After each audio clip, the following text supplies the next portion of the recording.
Trends in educational technology has been something that's been really buzzing in the field of education in the last few years, particularly since COVID, where teachers and students were forced to learn using really primarily educational technological tools. So I'll be diving into the trend in ed tech from this year, equity and inclusion. So, by the end of this screencast, you should have a stronger understanding of the topics of equity and inclusion as trends in ed tech.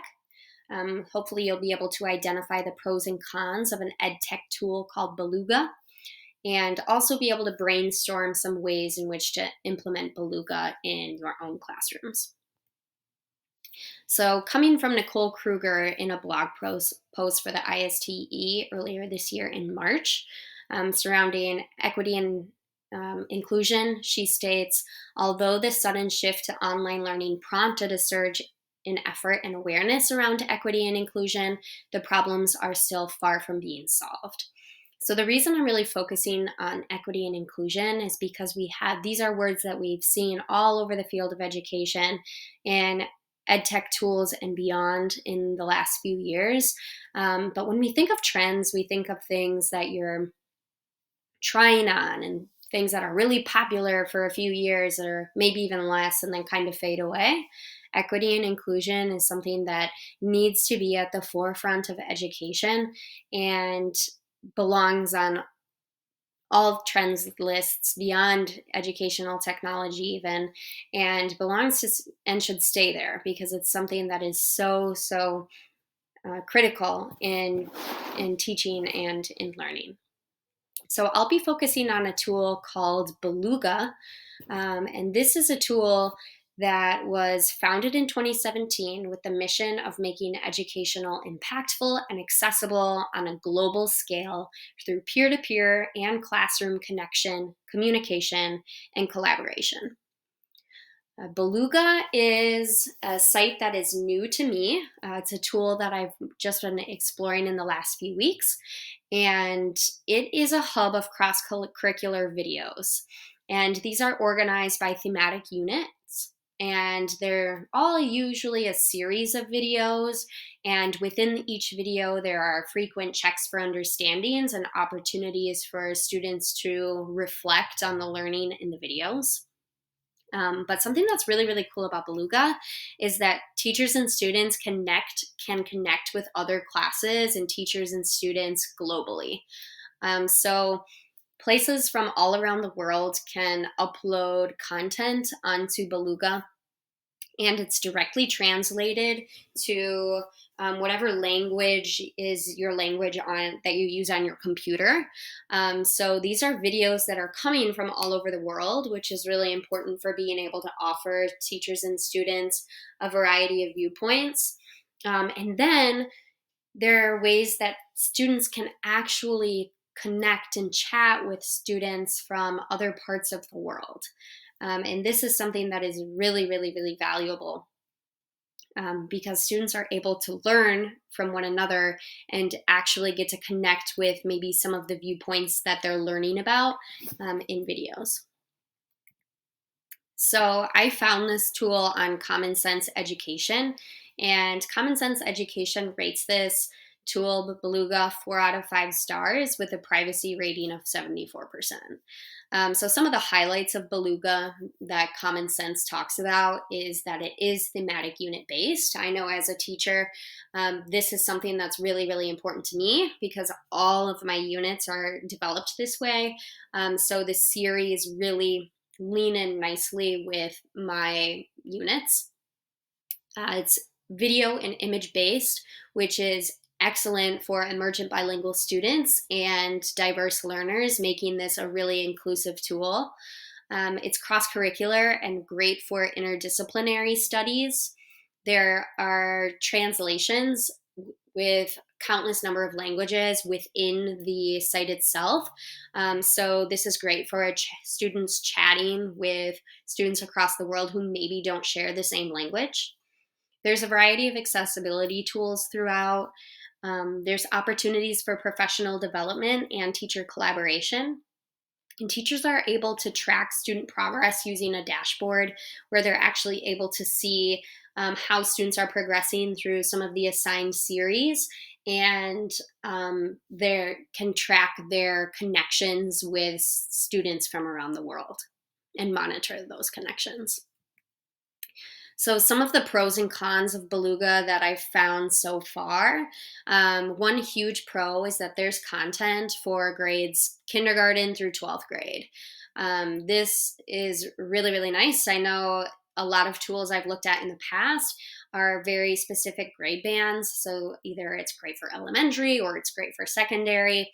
This is one that would be great across the board, and also good for if you have a student in 8th grade but is learning at a 5th grade level. You can assign them series that are right at their learning level. So this is a great equity and inclusivity tool.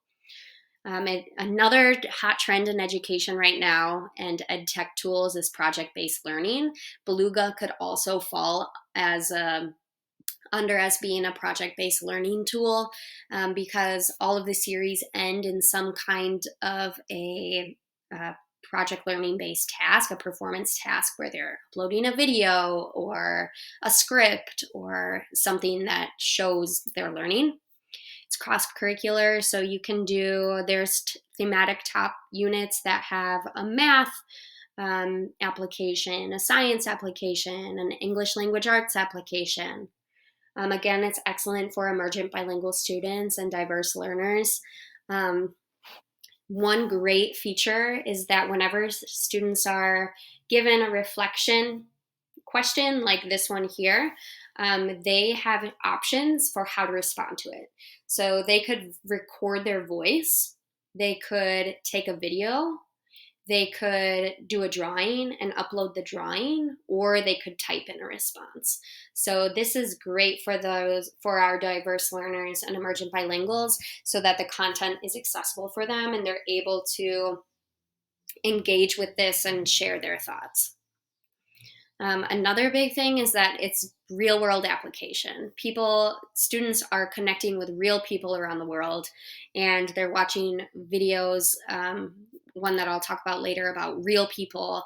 And it's at a very person to person, individual level. It's not hypothetical. It's real world application. And that's true in the types of reflection questions they ask too. A big con of Beluga is that in order to access all of the content, you have to have a paid subscription. I know a lot of schools are facing budget cuts right now, mine included. My leadership team is not going to go for me asking for a subscription to another ed tech tool. Common Sense did give it a 74% privacy rating.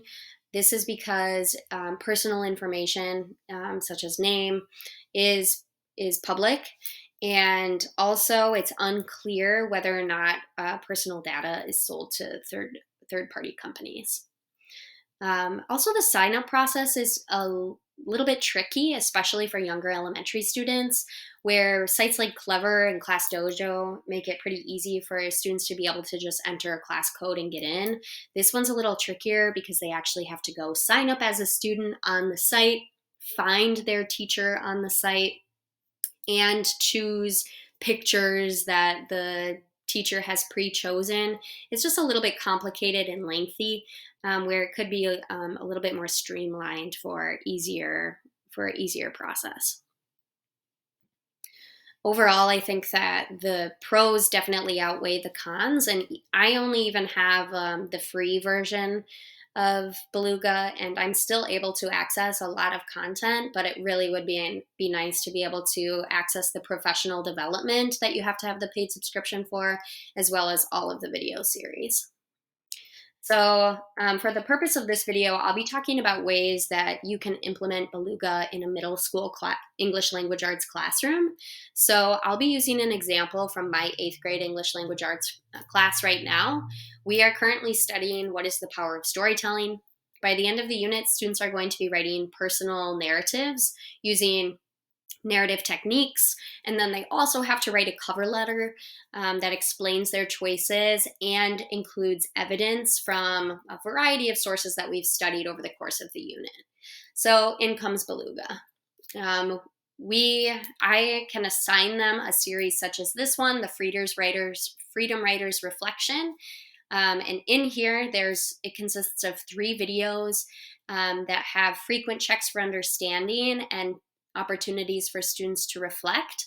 And this is all footage of like real interviews with real freedom writers sharing their stories. So this is huge because students are able to learn about viewpoints that may be very different from their own.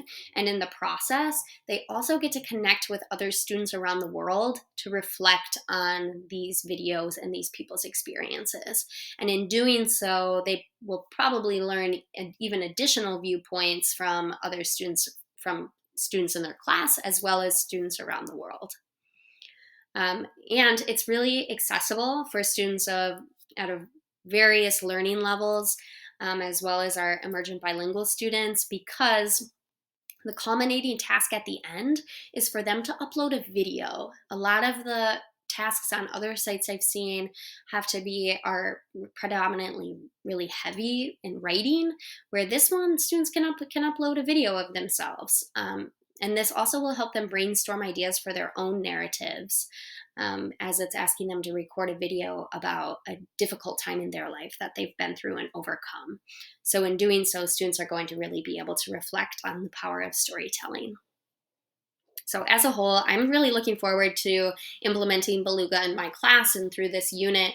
And I'm looking forward to seeing how this helps me become a more equitable and inclusive teacher in my practice.